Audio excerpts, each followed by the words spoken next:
My name's Haley and I'm a junior graphic designer at GoWISE USA. Today we're making Mama Sue's salsa with canned tomatoes, cilantro, jalapeños, and herbs. So my mom always had a little herb garden in the house somewhere, and she always took pride in the dill and the cilantro, mostly the cilantro, and she would always make this fresh salsa. So in the summertime, my family and I, we would all gather at my grandparents' house and we would go swimming in the pool and have a big barbecue, and my mom was always responsible for making the salsa because everyone loved it so much.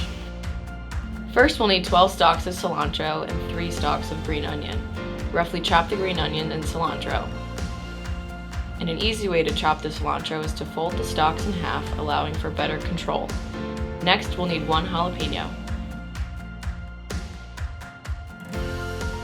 To change the level of heat in your salsa, add or take away the seeds.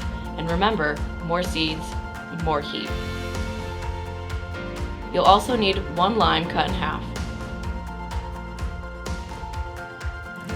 Drain half of the juice from the canned tomato and discard. We're also going to need 1 teaspoon of each: pepper, seasoned salt, coriander, chili powder, and garlic powder. It's a 1-to-1 ratio, so having and doubling your recipe is easy. Today we're using the GoWISE Premier High Performance Blender and focusing on the pulse setting. Time to get blending. Put the cilantro, green onions, and jalapeños into the blender with the remaining tomato juice.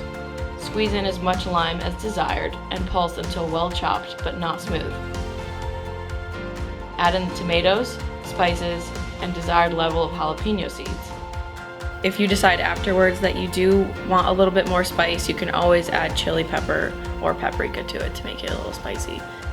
Pulse until well combined and chunky. And you're done. For optimal flavor, serve at room temperature with your favorite tortilla chips, and enjoy. Hope you enjoy Mama Sue's salsa.